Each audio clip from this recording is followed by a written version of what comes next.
বিসমিল্লাহির রহমানির রহিম। আসসালামু আলাইকুম ওয়া রাহমাতুল্লাহি ওয়া বারাকাতুহু। প্রিয় ভাই ও বোনেরা, আজ আমরা এমন একটি ইবাদতের কথা বলবো যেটা ছাড়া একজন মুসলমানের জীবন ভিতর থেকে ভেঙে পড়ে।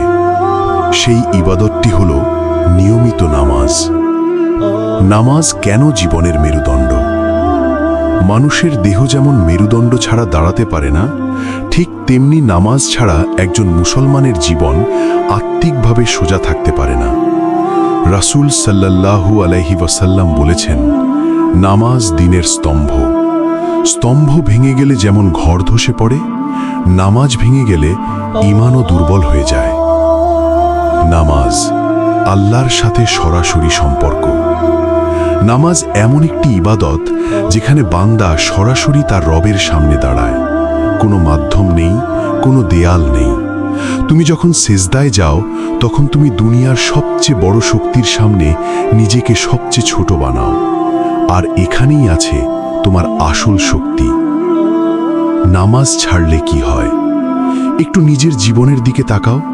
যখন নামাজ ঠিক ছিল, মন কি একটু শান্ত ছিল না?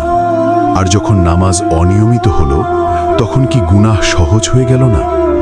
আল্লাহ বলেছেন, নিশ্চয়ই নামাজ অশ্লীল ও মন্দ কাজ থেকে বিরত রাখে। নামাজ ছাড়লে শুধু ইবাদতই বাদ যায় না, বরং পুরো জীবন এলোমেলো হয়ে যায়। কষ্ট, অশান্তি আর নামাজ। আজ আমরা বলি মন ভালো নেই, শান্তি নেই, কিন্তু শেষ কবে মন থেকে নামাজ পড়েছি? নামাজ শুধু ফরজ নয়, এটা হলো অন্তরের ওষুধ। যে সেজদায় আল্লাহর কাছে কাঁদে, তার বুক হালকা হয়। মানুষ ছেড়ে গেলেও আল্লাহ কখনো বান্দাকে ছেড়ে যান না। শয়তানের ফাঁদ।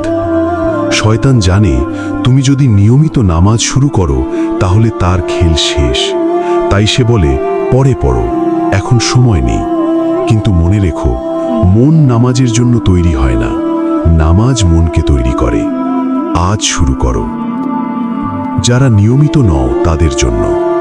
যদি তুমি এখনো নিয়মিত নামাজ না পড়ো, নিজেকে খারাপ ভাবো না। আল্লাহ তোমার ফিরে আসার অপেক্ষায় আছেন। আজ একটি ওয়াক্ত শুরু করো, কাল আল্লাহ সহজ করে দেবেন। শেষ কথা, নামাজ কোনো বোঝা নয়, এটা আল্লাহ পক্ষ থেকে একটি উপহার। যে নামাজকে আঁকড়ে ধরে, আল্লাহ তার জীবনকে সোজা করে দেন। চলুন আজই সিদ্ধান্ত নিই, নামাজ হবে আমাদের জীবনের মেরুদণ্ড। দোয়া। হে আল্লাহ, আমাদের নামাজকে নিয়মিত করে দিন। নামাজের মধ্যে আমাদের অন্তরের শান্তি রাখুন। আমাদের ক্ষমা করুন এবং আপন পথে দৃঢ় রাখুন। আমিন।